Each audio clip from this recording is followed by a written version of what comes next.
Hello guys, welcome back to the channel and welcome to a another sort of 10 sort of top 10, but these is not a top 10. These are not in an order like 10 to 1. These are just like 10 horror films that have a creepy atmosphere. Now, when I say creepy atmosphere, that's something that can just sort of creep you out.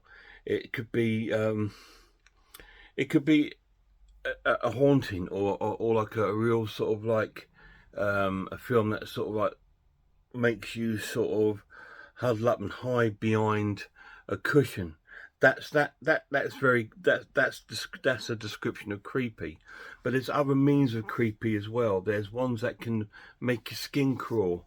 Uh, Ones that can just sort of creep you out because of the storyline, or a certain character in the film can just sort of really creep you out and freak you out. So these have got a little bit of a mixture of all of that. Because I just didn't want to stick to ones that were like a haunting that's like full of jump scares and scary, and you find it creepy. But these are 10 horror films with a creepy atmosphere. So that atmosphere could be created by the film itself, the storyline, or character within the film. So like I said, these are not in any particular order. So I'm going to go with one that I shout out quite a lot. It's a British film. I think it came out about 2008, and it's called Hush. I really love this film. It's a very sort of edge of the seat, nail biting sort of horror film, and it's a basic, simple little premise. It's a guy and a girl on a road trip in a car in the UK, and as they're driving down the motorway, the guy sees the back of a truck open up, and there seems to be a woman in a cage, and he reports it to the police, and they don't want nothing to do with it. Anyway, so they stop off at some point for a drink and stuff, and then the girl sort of gets taken, and then he's sort of pursuing this sort of kidnapper with his van. It's a really, really cool, very, very creepy film though. It's got loads of sort of creepy scenes in it with like where you're sort of fighting for him not to be seen by this stalker and stuff like that. But it's a really, really good film. I really enjoyed it. There's so many films out there called Hush. But so to get this one right, I think this is a 2008 film. It's a British film. It's really, really cool. If you've not seen it, please check it out. It's something that you should have in your collection. If you like films like what was that one called? Well, was it called I can't remember what it's called. Is it Road Rage or something like that? The one with the big trucker with, when those guys are teasing him and he starts sort of like tormenting him. It's a little bit along that lines, cross between that and the other British film Creep. It's got that sort of atmosphere to the film, and it's really, really cool. There's something that British films do remarkably well, and that is creep you out, and that one does creep me out. Hush. Next up is a Hammer film, which really sort of creeped me out when I saw it, and it's called The Resident. This really freaked me out just because the guy in it, who's like it's the character creep. This one, the guy in it is just really creepy. I'm just trying to see if I can find his name. Let me have a quick look, see if I can remember what his name is. If it says it on there, I think is it Jeffrey Dean Morgan. This stars Hilary Swank, and it also stars Christopher Lee. She's moved into this new apartment which he owns, but he's sort of he's got all these little secret passageways and peepholes, and he spies on her and ends up in her room at night and all this. It's really creepy and eerie. But he freaked me out, and he creeped me out on this film, and it's a really, really cool sort of film because no one believes her. First of all, she doesn't, he comes across as really, really nice and really sort of genuine guy, but he turns out to be an absolute sort of stalker and maniac. And it's a really good film. It is a Hammer film, and it's one of their sort of like not talked about films, which is a bit strange. Maybe because it's more of a sort of like a more recent film compared to their other horror films that were in the sort of 50s and 60s but 70s. But it's a really good film. So The Resident, check it out if you get a chance. It's really cool. I wouldn't call it a slow burn, but it's not an action-packed film. It's a story-based film. It's really good. Next up is a sort of classic sort of serial killer film starring Michael Rooker, and it's Henry, portrait of a serial killer. Again, this really creeped me out just because of the way of the stories portrayed. Now, most serial killer films are an investigation film, aren't they? You know, you got your cops chasing a killer. This is different. This is based on the actual killer itself, and you see it from the killer's perspective, and it's based on him and the sort of the guy that sort of partners him, that he's sort of doing their killing spree. And it's a very sort of disturbing film, a very sort of very dirty and grimy film, but it's the atmosphere in it is so creepy. It's just like got this sort of real synthesized drone music in it, and a lot of the kills, you see the aftermath of the kill, and it's really creeps you out when you see some of the kills that has been done, and the sort of way he's done it with sort of like no remorse, or you know, you just happen to be in the wrong place at the wrong time, really. And that's the sort of creepiness of that film. But it's a really good film, and I do recommend seeing it. It's not too bad when it comes to gore. There is some gory scenes in it. It's quite a violent film, and it is a disturbing watch. Most serial killer films are. You know, if you get ones that are similar to this, like The House That Jack Built with Matt Dillon, that's a really another good film.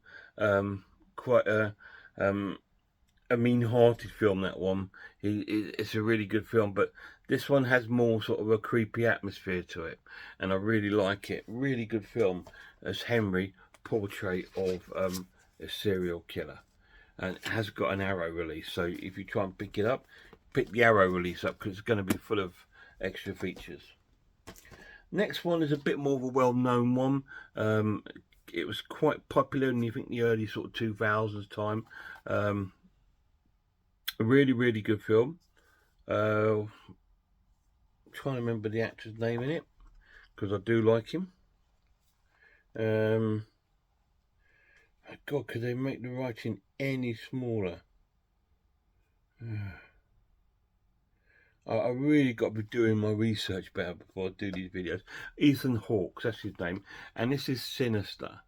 And this is a film that's just got loads of atmosphere throughout the whole film. It's really creepy throughout the whole sort of film. It came out when we were inundated with films like Conjuring, Mother's Day, all these sort of really sort of and sort of like loads of sort of serial killer sort of demon films came out, Insidious and things like that, and this came out amongst it. And this was a little bit different, because this is about Ethan Hawke, who's an author, and he does writing on investigations of real murders and stuff like that. And him and his family moved to this house, and they've moved there for a purpose, because this house has got a history of murders in it, and that's why they've moved there. His wife doesn't know, so eventually it all comes out, and they have like a sort of a bit of a breakdown going on. But he's moved into this house where these murders have happened, and in the attic he's found an old sort of cine camera and sort of projection, and he runs these films, and it's all films from different times of murders taking place in this house and area. And it's it's got that sort of found footage feel to the film. So you could class it as a found footage film, but it's so eerie and scary, because the actual video clips look so real, and it's like gives you that real sort of 1970s sort of feel to the clips, like you're watching a documentary about the Manson family, or some sort of Jeffrey Dahmer or something like that. But you see all these sort of weird things, and it turns out that these killings have been done by a demon. And so we go through a journey in this film, and they've even got a sequel to it, which I do have as well. Not as good as this one, but this one, when it came out, really creeped me out. I found the atmosphere really creepy in it, just because the house and stuff like that. Like this one scene where a family are getting hung by this tree, and in the garden of this house you see the same tree, and it's really sort of creepy atmosphere, and you can see Ethan Hawke's getting really drawn into this sort of like story of this demon, and then it starts affecting his family. Really cool film, really creepy, sinister. Next up is a 1970s film, which again I don't really see a lot of people talking about, to be honest. And it's one film that went to go on to influence loads of other films, and it's called When a Stranger Calls. Now this is a really there was a remake done of this, but this is the original version. Um, it's a really cool film, and it's about this woman that goes. She's just a babysitter. She goes to babysit this family, these children at night. And when the family are out, she starts receiving phone calls saying, you know, have you checked the children and stuff like this. And then she checked the children, and then eventually she does, and she finds that the child's been killed. And then the story sort of progresses on where we see the sort of like killer now out again at large, and she's still being haunted by him in stories. It's a really creepy film, especially the first sort of 20 odd minutes or so when it's in the house, when she's receiving these phone calls. The whole atmosphere of the film is so dark and sort of gloomy. It's just like, what a horrible tale. Because because it was filmed in the 70s, I think it's got that extra sort of dark tone to it, because maybe because that was my youth. I mean, when I was young, I used to be terrified of the dark quite a lot, and my neighbours and that used to freak me out. They used to pretend there was someone in their house when we used to come home from school, and it was all dark, and you can hear noises up there, and you know, it's just creaking noises and stuff like that. And it used to really creep me out, freak me out when I was young. And this has got that sort of atmosphere about it, and it's really creepy, a bit like Black Christmas. The classic sort of slasher film, that's got another sort of creepy atmosphere to it, which is not too dissimilar to this. But yeah, this really freaked me out when I saw it, and I found it really creepy. And when I watch it today, it's still really quite creepy. And it's a really good film, so I recommend When a Stranger Calls. Right, so we're getting there. We've got another, well, that's halfway through. This one's a bit more of a sort of modern one, from the director of The Conjuring, James Wan, and this is called Lights Out. A really cool film about this family that are struggling, and this mother sees the sort of demon that sort of follows her around, and it split the family up, and then her son starts to see it, and then her daughter starts to see it, and then it's like a fight for survival against this sort of demon that appears in the dark, and they've got to try and stay in the light, obviously. It's a really cool, scary, creepy, atmospheric horror film. Really cool. Again, it came out amongst a whole load of sort of movies, and it just appeared out then and could easily get lost. I never sort of heard of it until I just saw it on the shelf, and I thought, yeah, I'll buy it. And this was when it came out. I still have that same copy, and I loved it from that day, and it's fantastic. Recently got my son to get it, and he absolutely fell in love with the film. Really cool, really atmospheric. It's really creepy. It's got this real sort of dark, again, atmosphere to the film, and with loads of sort of creepy, dark jump scare moments. Really cool film. This is another modern one next, starring Jessie Buckley, and it's called Men. This really freaked me out when I saw it. Now, this is about this woman who's, I think she's struggling with like a marriage breakdown, so she moves to this small little British English village somewhere. But everyone in this village, all the men, it just seems to be men in this village, are really weird and strange. And she's trying to come to terms with things, and there are all these men behaving strange around her. Some are being kind, some are being aggressive, and it's all this sort of strange story, and then it unfolds to this really disturbing and shocking end, which you think, what now have I just watched? You know, and it's a really bizarre ending. Now, to me, it's one of the most bizarre endings to any horror film I've ever seen. It's still sort of it just freaks me out now. Rory Kinnear's in it as well, and he plays a really cool part. But it's a really good film. It's almost like seeing stuff from a woman's perspective when she's gone through something traumatic, and how she visualizes men, and how in the end they all turn out to be the same sort of thing. And this is sort of what the story sort of tells, but in a very sort of disturbing way. Men, check it out if you've got the time to stomach a sort of slow burn first part of the film, then an all out finish. It's a really cool film. I really enjoyed it. Extremely wacky, extremely creepy, and that's Mem. Next up, we've got a classic 80s film, or is it 70s? 70s film, Sissy Spacek, and that's Carrie, the Stephen King story. Again, I found this so creepy when I first saw it, about the girl with telepathic skills, and or she's been bullied at school and she seeks her revenge on her schoolmates at the prom. It's a classic horror film. You've probably all seen it. It's probably the most classic one on this list, but it's still got bags of atmosphere and creepiness.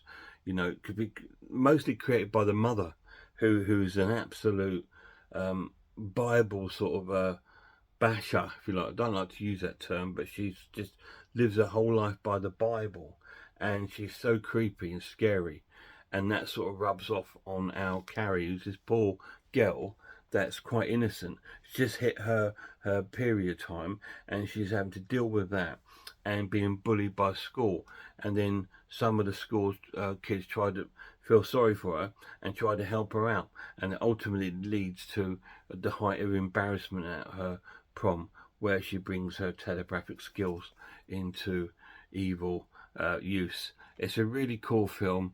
Really love Carrie. Really creepy, and a fantastic movie. So 2 more to go. One is that I had to put a cult film in here, didn't I? I love cult movies and stuff like that. So I've put in Midsummer, a very long film, about 2.5 hours long, something like that. And this is about this cult in Sweden. Again, the young girl's gone through a dramatic thing in America. Her family all killed themselves, commit suicide. So her boyfriend was going over on this trip to Sweden, and she's managed to tag herself along. And they go to this sort of beautiful, idyllic area in Sweden, where there's this sort of like big cult village, where all the people there are a little bit strange. And it starts off really nice. Like I said, it plays out like this, really friendly, got their own sort of religious beliefs, but they all seem very friendly. And then there's one scene where there's like two of the people sort of sacrifice themselves, and then the whole film changes, and it becomes an absolute ride of like survival, or become a part of it. So it's an amazing film, especially for fans of like The Wicker Man or The Sacrament. If you love those films, you will like Midsummer. Really cool film. And last but not least is a Ty West film. This one came out a few years ago now, and it's called The House of the Devil. Another babysitter film, I'm afraid, but it's really, really cool. This one is a bit more different. It's not the babysitter receiving these phone calls. It's the family she's babysitting for are these devil worshippers, and she's babysitting for their son while they go out for a night. And then all these sort of strange and horrible things happen. It's a really cool film. I think it was made in the early 2000s, but it's set in to make it look like the 70s, and it does. It's based in the 70s, and it looks like in the 70s. The film's got an overgrained view to it to make it look really grainy and old, and it's absolutely really, really cool. Excellent film. Really, really enjoyed it. Really creeped me out. Quite scary, and a cool film. The House of the Devil. So there you go. There's 10 titles to go and research and dig out and watch if you like a creepy atmosphere horror film, which I do. Guys, till next time, please check out some horror channels. Check out Horror Hands, Horror Geek, Man Review Film, RS Design Pizzawell. I am I Store Cat Watches Horror Movies, Grumpy Andrew's Haunted House, and a massive shout out to my lad. Till next time, look after yourselves, look after one another, and I really hope I'll see you all soon.